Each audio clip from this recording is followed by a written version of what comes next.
संसार में निराशा ही निराशा हाथ लगती है। क्या आशा रखना बिल्कुल ही व्यर्थ है?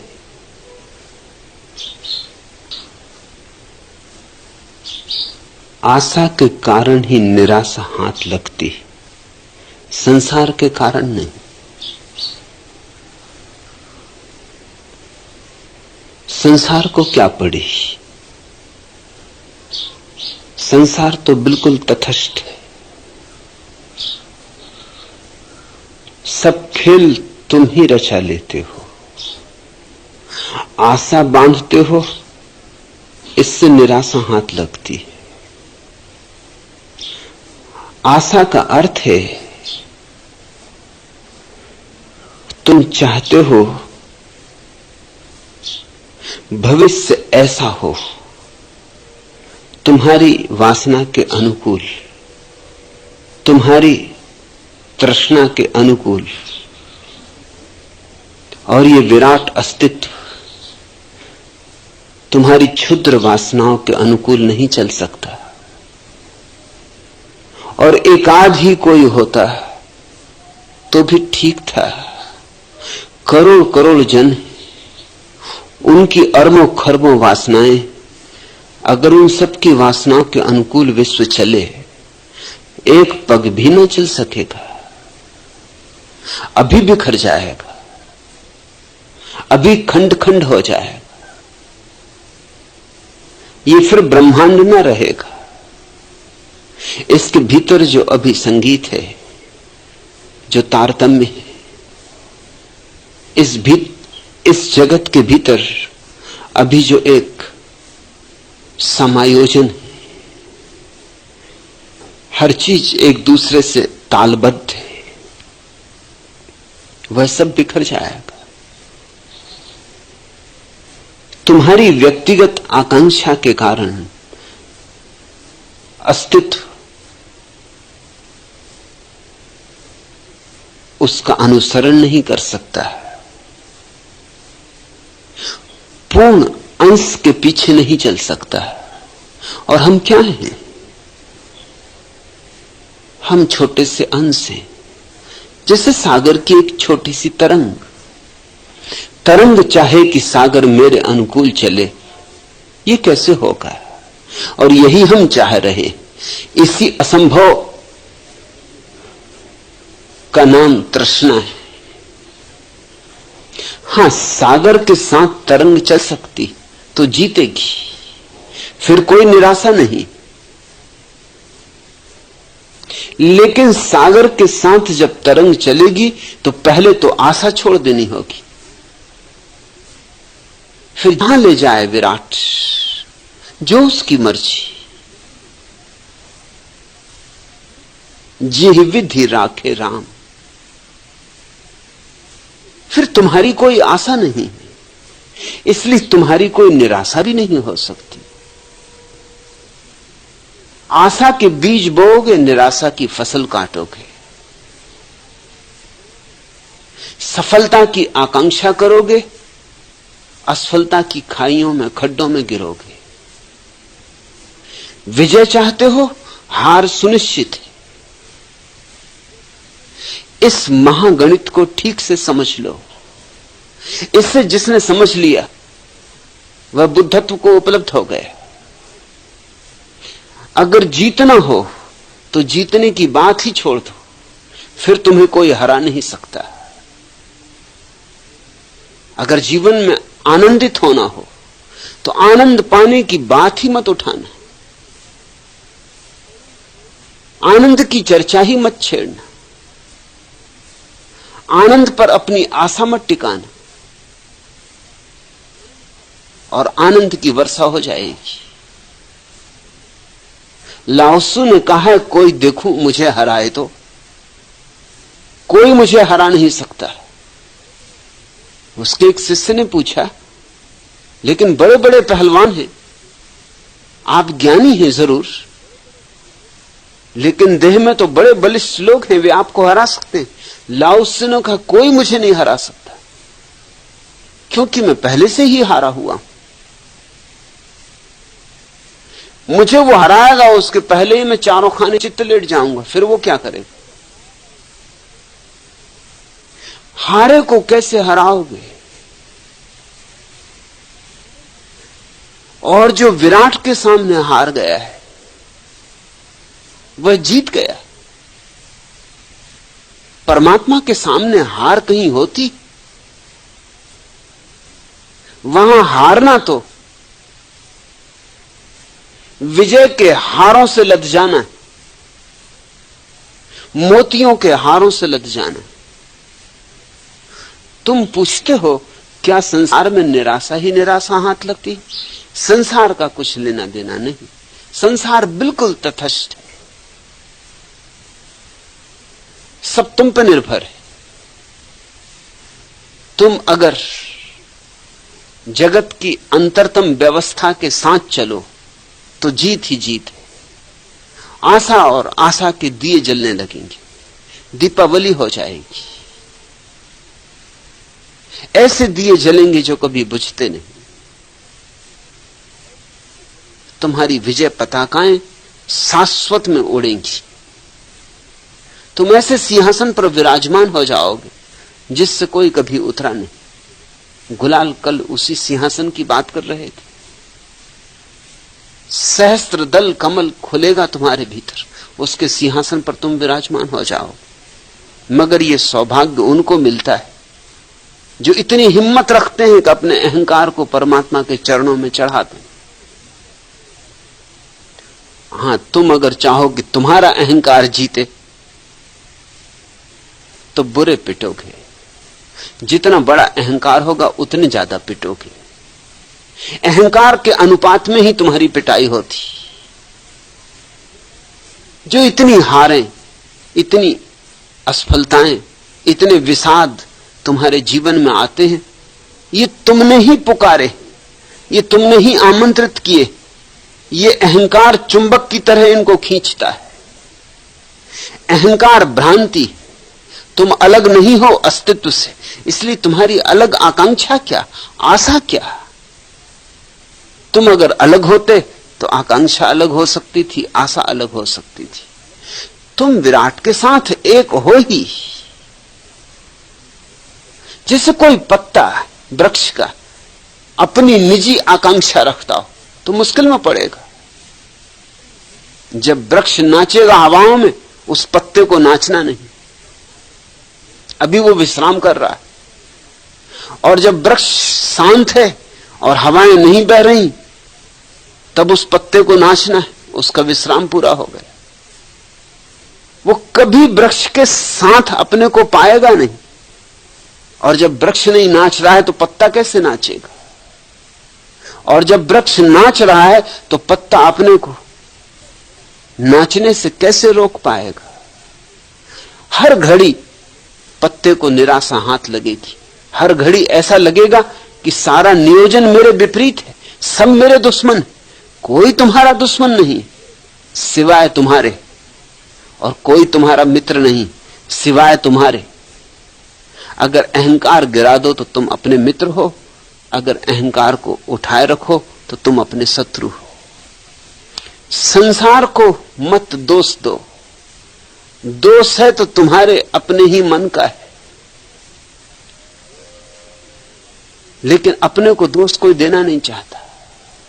हम हमेशा कोशिश करते हैं कि कोई और मिल जाए जिसके कंधे पर हम अपने सारे दोषों का बोझ रख दें। तो हमने अच्छे अच्छे शब्द गढ़ लिए। मूढ़ता तुम करोगे, दोष संसार का है। तो फिर स्वभावतः इस तर्क की निष्पत्ति यह होती है कि अगर आनंदित होना है संसार का त्याग करो, मूढ़ता का त्याग मत करना, क्योंकि मूढ़ता तो दोषी तुमने कभी ठहराई नहीं। संसार को छोड़ दो, लेकिन मूढ़ता तुम्हारे भीतर है। संसार छोड़ के जहां भी जाओगे मूढ़ता तुम्हारे साथ रहेगी। तुम जो भी करोगे उसी में मूढ़ता होगी। तुम दुकान करोगे तो मूढ़ता होगी, तुम पूजा करोगे तो मूढ़ता होगी। तुम्हारी पूजा तुम्हारी मूढ़ता से ही निकलेगी ना। तुम्हारी पूजा आएगी कहां से? तुम्हारी प्रार्थना कहां से आएगी? तुम्हारी प्रार्थना में भी वही रोग होगा जो दुकान में था, जो बाजार में था वही मंदिर में होगा, वही तीर्थ में होगा, जो घर गृहस्थी में था वही हिमालय की गुफा में भी होगा। तुम्हारी प्रार्थना तुमसे ही तो जन्मेगी, तुम्हारा ही रंग होगा तुम्हारी प्रार्थना में, तुम्हारा ही ढंग होगा। तुम वहां बैठ के भी फिर नया संसार बनाओगे, वहां बैठ के भी फिर तुम कल्पनाओं का नया जाल रचोगे, फिर आशा बांधोगे। गुफाओं में बैठे हैं जो लोग हिमालय की, तुम सोचते हो आशा से मुक्त है। आशा से मुक्त हो तो गुफाओं में बैठने की जरूरत क्या है? वहां बैठ के वे स्वप्न देख रहे हैं स्वर्गों के।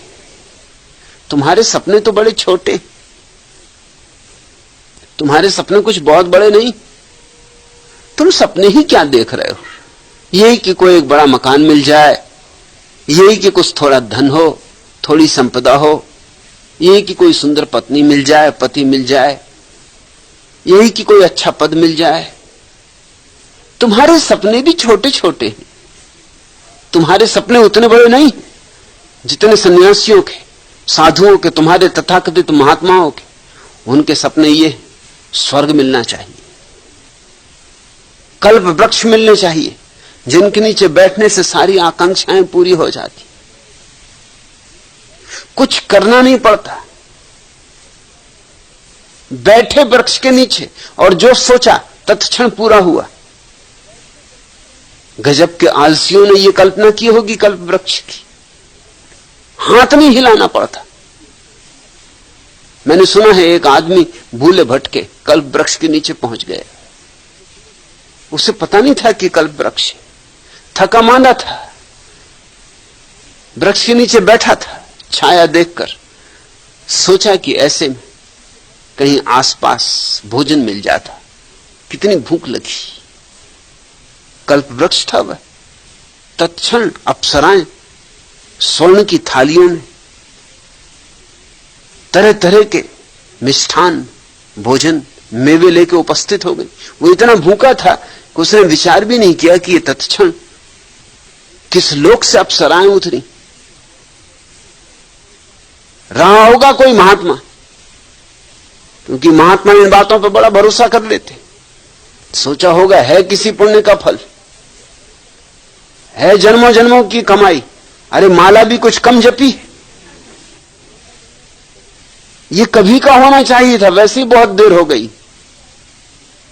भोजन करके स्वभावता ख्याल उठा कि कुछ लेटने को जगह होती, कुछ सुंदर तकिया गद्दा होता तो विश्राम कर लेते।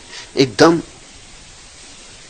एक सुंदर सैया, स्वर्ण सैया, सुंदर गद्दे तकिए।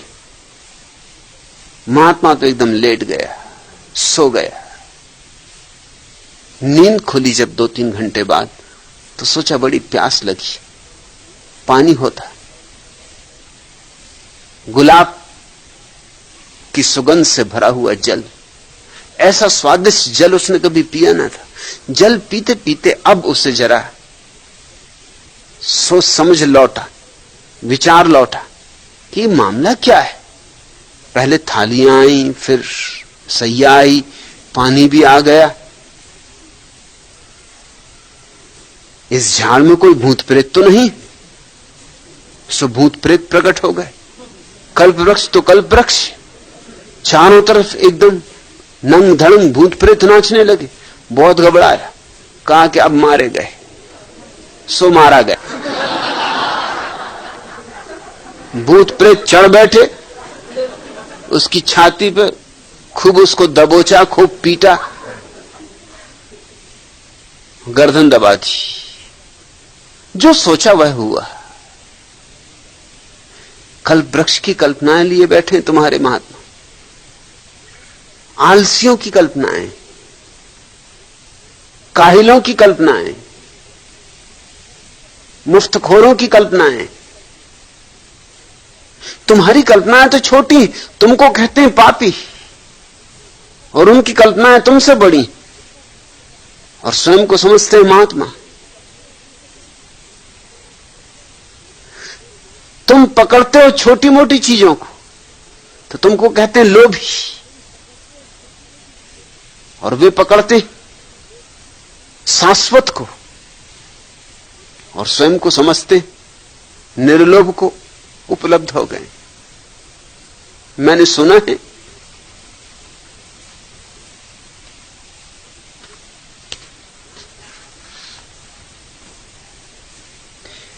एक गांव में एक कंजूस रहता था, बड़ा कंजूस।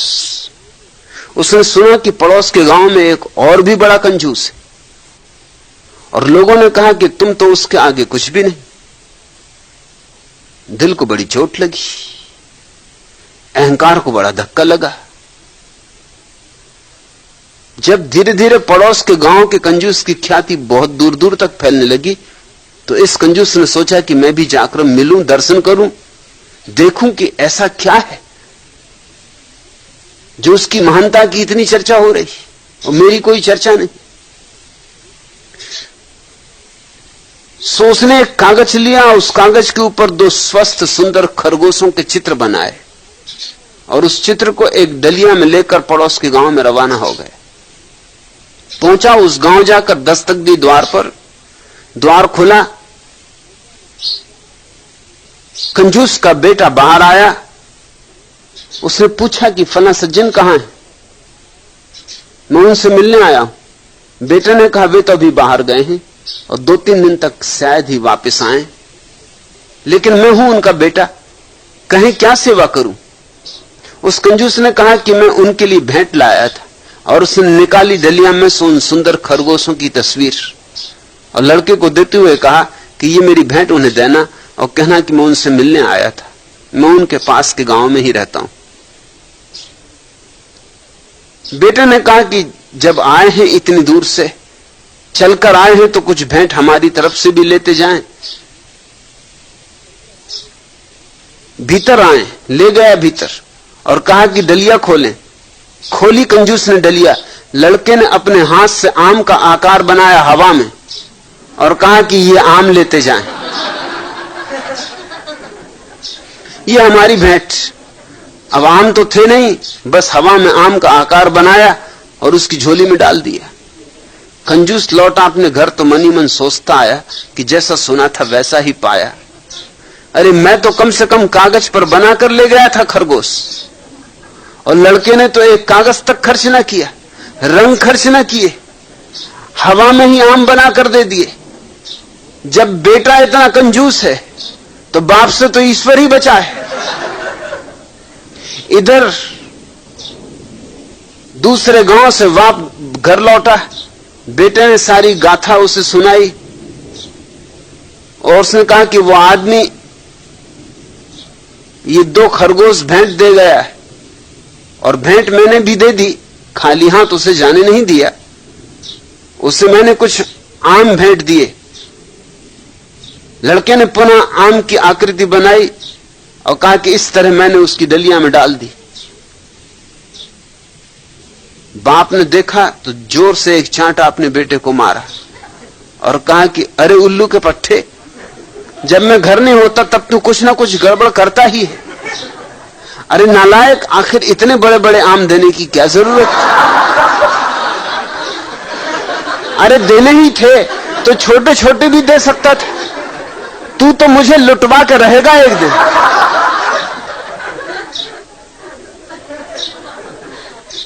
जिनको तुम महात्मा कहते हो उनकी कामनाएं तो देखो, उनकी वासनाएं तो देखो, उनकी तृष्णाएं तो देखो। तुम अगर छोटे कंजूस हो तो वे महाकंजूस हैं। तुम अगर चीजों को पकड़ते हो तो वे भी पकड़े हुए, मगर वे ऐसी चीजों को पकड़ते हैं जो छीनी ना जा सके। तुम तो ऐसी चीजों को पकड़ रहे हो जो छिन जाएंगी। तुम क्या खाक लोभी हो? तुम भी जानते हो कि ये सब पड़ा रह जाएगा, जब बांध चलेगा बंजारा सब ठाट पड़ा रह जाएगा, ये तो तुम जानते हो। उन्होंने नहीं पकड़ा है इसको इसीलिए कि सब ठाट पड़ा रह जाएगा। कुछ ऐसा पकड़ो कि पड़ा ना रह जाए, साथ जाए। वो मरने के बाद भी साथ ले जाना चाहते हैं कुछ। तुम क्षणभंगुर पर अपनी आशाएं टिकाए हो, वो शाश्वत पर अपनी आशाएं टिकाएं। भेद कहां है? मैं इनको महात्मा नहीं कहता हूं, ये महासांसारिक। मैं तो महात्मा उसे कहता हूं जिसने ये सत्य समझा कि मैं अलग हूं ही नहीं, इसलिए मेरी क्या आकांक्षा। न धन में उसका भरोसा है, न पद में उसका भरोसा है, न कल्प वृक्षों में, न स्वर्गों में।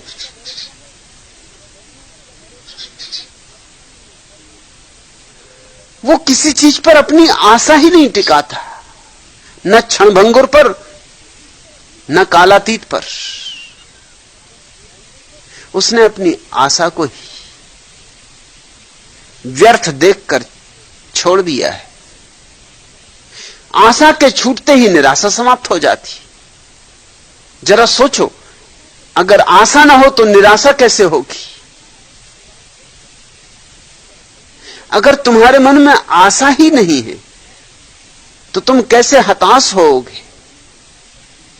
असंभव। आशा गई तो निराशा गई, सफलता गई तो असफलता गई,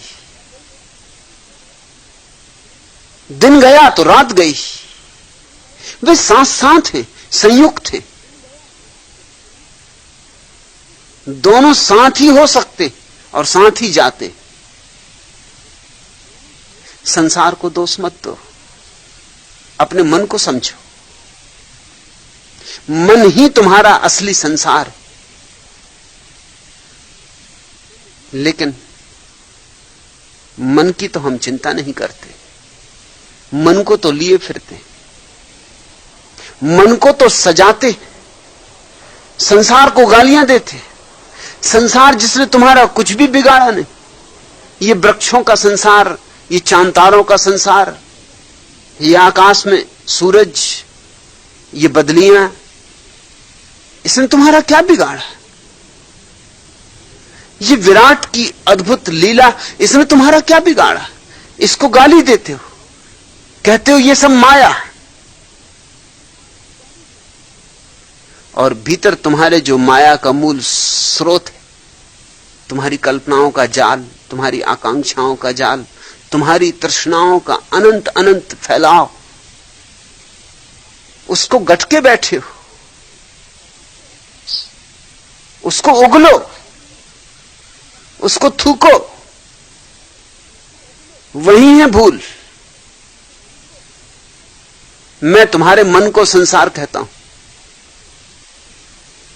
रंगों के मनहर मेले चले गए छोड़ अकेले, टूटे अनुबंधों जैसे, रूठे संबंधों जैसे, बिखर रहे पल अनुपल हम, फूटे तटबंधों जैसे, झरे गिरे पीत पात से, भरे भरे गीत गात से, पीड़ाओं में घुले मिले, आंसू से जी भर खेले, शापित वरदान सरीखे, बुझकर भी जलते दिखे, अर्थहीन जीवन जीना जग आकर हमसे सीखे।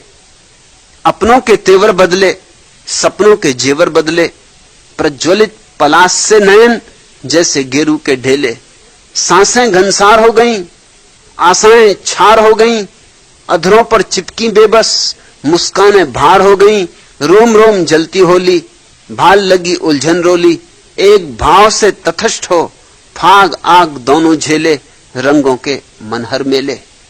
सब मेले तुम्हारे मन में, ये सब रंग तुम्हारे मन में, ये सब इंद्रधनुष तुम फैलाते हो, और फिर इन धनुषों को फैलाते हो, फिर उनको पकड़ने चलते हो, फिर हाथ कुछ नहीं लगता तो रोते हो, फिर गालियां संसार को देते हो।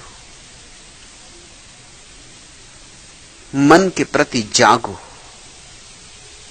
मन से जागो, मन के साक्षी बनो। मन के प्रति साक्षी बनते ही छुटकारा हो जाता है। इस संसार से ही नहीं, उस पारलौकिक संसार से भी।